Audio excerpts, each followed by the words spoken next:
The Razer Book 13 is the closest thing yet to a Windows MacBook. A few years ago, I called the Huawei Matebook X Pro the closest thing you could get to a MacBook with Windows.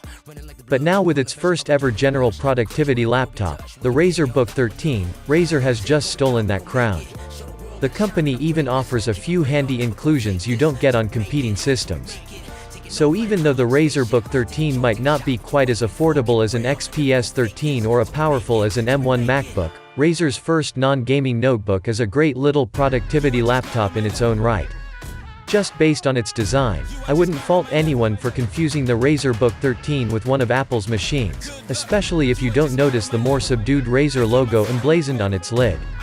It's got a similar CNC unibody aluminum chassis as what you'd get on a MacBook that's both light and incredibly stiff, but with even cleaner and sharper edges. Don't get me wrong, I'm not saying Razer copied Apple. But the similarities are more apparent with a silver machine compared to Razer's traditional black and green color scheme. Razer did a fantastic job of including a bunch of different ports in the Razer Book 13, which means you can travel to school or work without ever needing to remember where you left your dongles. In addition to two USB-C ports with Thunderbolt 4, which can be used for data and charging, and a USB-A port, you also get a micro SD card reader and a full-sized HDMI port. That's basically all the ports you'd ever really need. But on the inside is where the Razer Book 13 starts to differentiate itself from its gaming-focused sibling, the Razer Blade Stealth. That's because instead of a 16:9 display, the Razer Book 13 gets a slightly taller 13.4-inch 16:10 display, which adds a handy bit of extra vertical real estate. Razer also offers a number of display options, including touch and non-touch Full HD displays, along with a higher-res 4K touchscreen like the one on our review unit. For those who are trying to decide if more pixels is worth it, I typically like having a higher resolution, but considering the size of its 13-inch screen, sticking with Full HD is a smart way to save some cash. On each side of the keyboard, there's a nice-sounding, upward-facing speaker, and a huge and relatively accurate touchpad dominates the lower half of the system. The Razer Book 13 isn't a gaming laptop, but Razer still included its beautiful per-key chroma backlighting, which by default is set to white in case you don't want to attract quite as much attention. You can always change that to match whatever hue suits your tastes. Inside, Razer offers a choice of 11th Gen Core i5 or i7 CPUs and Intel Iris Xe integrated graphics, with 8GB or 16GB of RAM, and either 256GB or 512GB of storage depending on your config. Our review unit's Intel Core i7-1165G7 CPU performed well on benchmarks, even beating the XPS 13s, which featured the same Core i7-1165G7 chip, time on Blender by 20 to 30 seconds in our CPU and GPU rendering tests. It was a similar story in the Handbrake video editing benchmark. The Razer Book 13 took 15 minutes and 32 seconds to convert a 4K video to 1080p, compared to 17 minutes and 24 seconds for the XPS 13.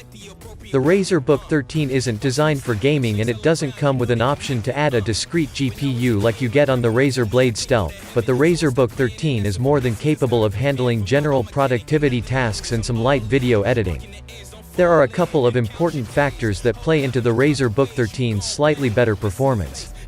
The first is that measuring 11.6 by 7.80 by 0.6 inches and weighing 2.95 pounds, the Razer Book 13 is ever so slightly larger and heavier than an XPS 13, 11.6 by 7.8 by 0.58 and 2.64 pounds, which gives Razer's Ultra Portable a slight edge when it comes to redistributing heat across its thermal mass. But more importantly, Razer also added a vapor chamber cooling system that works with its dual bottom-mounted fans to help pump heat out of its chassis. Just be a bit careful if you're using the system on your lap, because those two fans will likely be positioned directly above your legs, and they can get toasty.